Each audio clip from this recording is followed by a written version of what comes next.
request Honorable Dr. Vikas Chandra Swankarji to address us all on the occasion of the 74th Independence Day and once again motivate us all. Dr. Vikas Chandra Swankar. Very good morning. I hope everybody is able to hear me. A very good morning and a warm welcome to the dignitaries. This is the first time we are conducting the Independence Day program, any program, university program online. So I would like to welcome Dr. M.L. Swarnkarji, our chairperson emeritus, and the chief guest of today's program, our our university veteran and newly appointed Vice Chancellor Dr. Sudhir Sachdevji, Principal Medical College Dr. G.N. Saxena, Principal Dental College Dr. Padiyar, our Registrar Dr. A.K. Sharma ji, and our Chief Finance and Accounts Officer and my uncle Sri R.R. Soni ji, the esteemed faculty members, staff members, residents, and my dear students who are watching the live telecast of this program. I wish you all a very happy 74th Independence Day of our great nation and motherland. This is the toughest time being faced by our nation, or maybe by the humanity over the last 100 years, both as a society and as an economy. The economy was already undergoing a major correction and overhauling before the COVID started, but now with this challenge of COVID-19, things have become worse for everybody from top to bottom. Last few months have been very stressful, and for our nation, wherein we have a lot of immigrants population and a lot of unorganized income in the country, they are facing a difficult time. There have been direct societal, psychological, and economic after effects of this pandemic. Various industries have come to a standstill and lost a lot of people have lost their livelihoods. We now have the highest number of daily cases in the world and third in the world in terms of total cases reported. Fortunately, the good part was we learned from the havoc that this disease created in Italy, France, Spain, Portugal, and we were relatively well prepared of having good quality of PPEs, masks, sanitizers, essential medicines like tocilizumab, remdesivir, and they were all available in our country before the actual hammering of this pandemic started. I am grateful to our Chief Finance and Accounts Officer and my uncle Sri R.R. Soni ji for ensuring uninterrupted and smooth purchase of these items in the care of patients at Mahatma Gandhi Hospital, in the care of COVID patients at our hospital. Also, with the passage of time, effective clinical protocols were realized about managing the disease, and they were successfully implemented in our country and in our hospital, thus resulting in a limited spread of the disease and reducing the mortality and morbidity significantly. Consequently, we are well placed in the Western world as far as the disease burden is concerned. As our Vice Chancellor said, it was purely the vision and active guidance of my father and our Chairperson Emeritus Dr. M.L. Swarnkar that by the end of March 2020, we had offered the entire Mahatma Gandhi Hospital, along with all its resources and manpower, to the government of Rajasthan for managing COVID patients. I say it with pride that there was no mention of any financial terms in that letter. It was without that clause.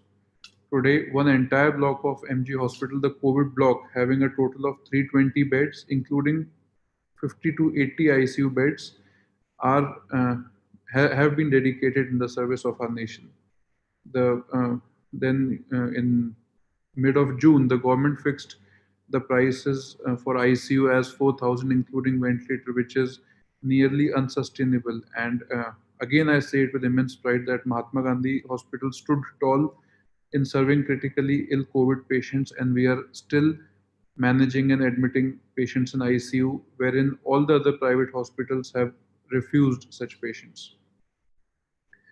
Running a full fledged COVID unit is not possible without the fearless and untiring efforts of our dedicated intensivists, doctors from all specialities, from anatomy to medicine to anesthesia, and residents, nursing staff, housekeeping staff, all held together under the able guidance of Dr. Ashish Jain, our Director Critical Care, and our administrative team led by Dr. R.C. Gupta and Dr. Arvind Vijay. What you all are doing is history in the making. future generations will remember your sacrifice and work that you are putting in right now. I also said this in my Communique 4 on 5th of August that entire society is proud of such fine human beings and they truly deserve accolades. The results in terms of mortality and morbidity are much better at Mahatma Gandhi Hospital when compared to other top hospitals in the country who have treated more than 1,000 COVID patients so far. There have been negligible cross infections in the staff, and not to mention zero morbidity and mortality by God's grace amongst the staff so far in the COVID block. All thanks to a strong pharmacy and purchase team for procuring best quality PPE kits. We shall be having a brief felicitation ceremony in the next few minutes wherein we'll be honoring our outstanding Corona warriors from all categories. My special thanks to nurses who are working tirelessly in the service of patients, wearing those unwearable PPEs for 6 to 12 hours. Believe me, it is very difficult to wear a PPE even for an hour. You can try it if you want, but they are serving for 6 to 12 hours and they don't complain. Each member of the nursing team is recognized and awarded after every duty period is over, and this shall continue till we win this battle.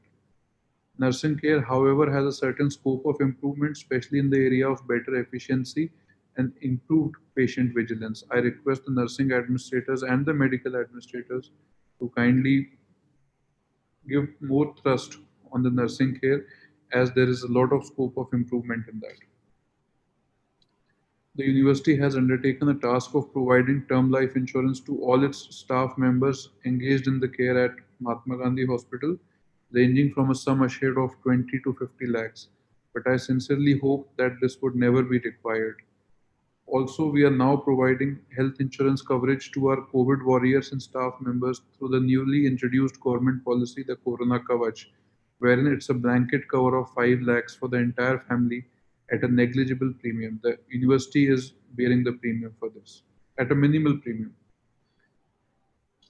The institute has had a molecular and genetic lab since 2012, but again it was the forevision and premonitive intuitions of our chairperson emeritus Dr. Swankar to anticipate and more importantly to act that led to establishment of first RT-PCR lab for COVID-19 diagnosis in the state with a capacity of over 1,000 tests per day. Presently, the lab can handle up to 2,000 RT-PCR COVID tests every day. Commensurate with his nature, our chairperson emeritus offered 1,000 RT-PCR tests to the government free of cost.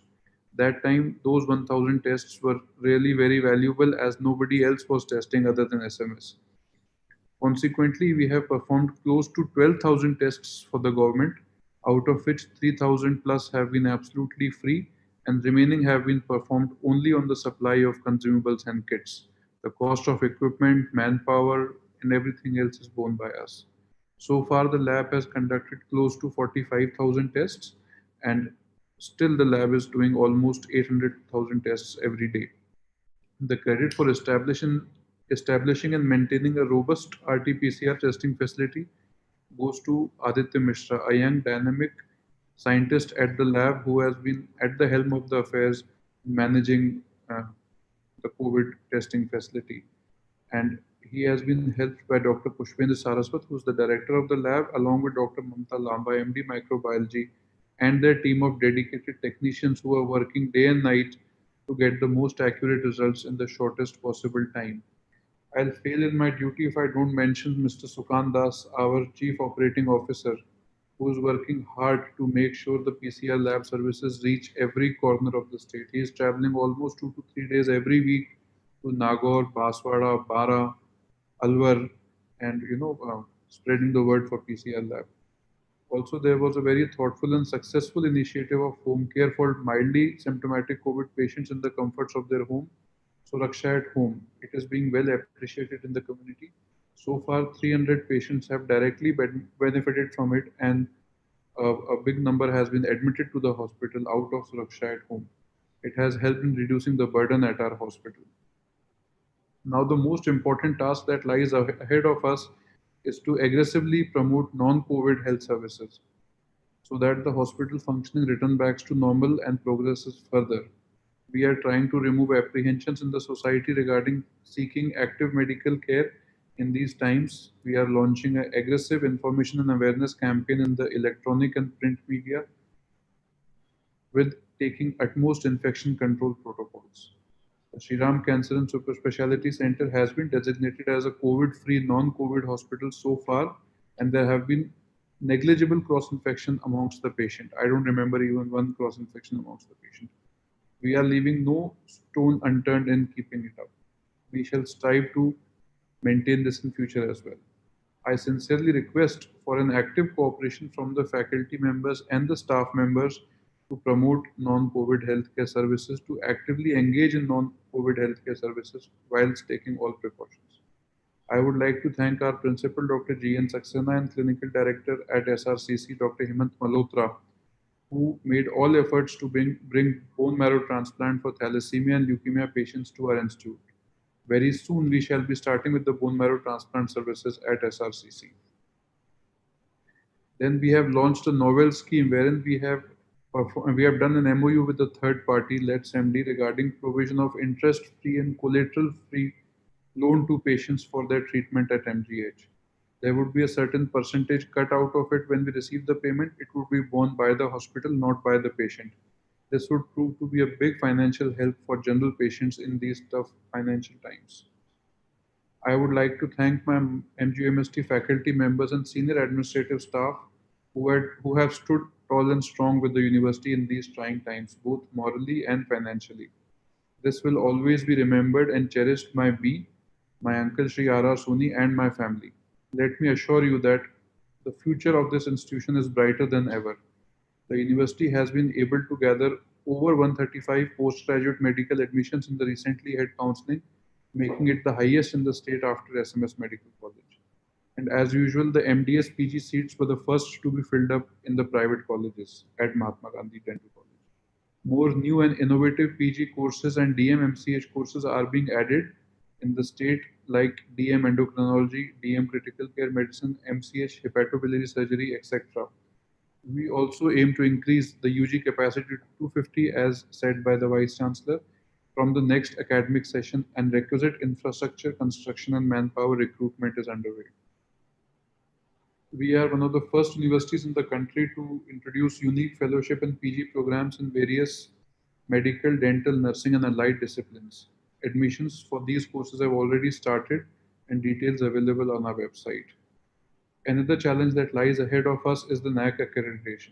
I request all the concerned faculty to put their best efforts for achieving A++ grade during the NAC accreditation. We have the capability and the resources to achieve this. I, on the behalf of our entire Mahatma Gandhi University of Medical Sciences and Technology family and our Board of Management, and personally my family, would like to welcome our new President cum Vice Chancellor, Professor Dr. Satish Sachdev, to the helm of academic affairs at our institution. He has been associated since the conception of this great organization and has an immense contribution in its growth and development. Under his guidance, the university is definitely bound to grow. Last but not the least, it's the divine energy and blessings of my mother, Srimati Meena Swankar, the Vice Chairperson of India Education Trust, and the values of honesty and integrity inculcated in us by her that are the true driving force behind this project. God bless everyone. God bless Mahatma Gandhi University, and God bless our country. Together we fight, together we win. Jai Hind.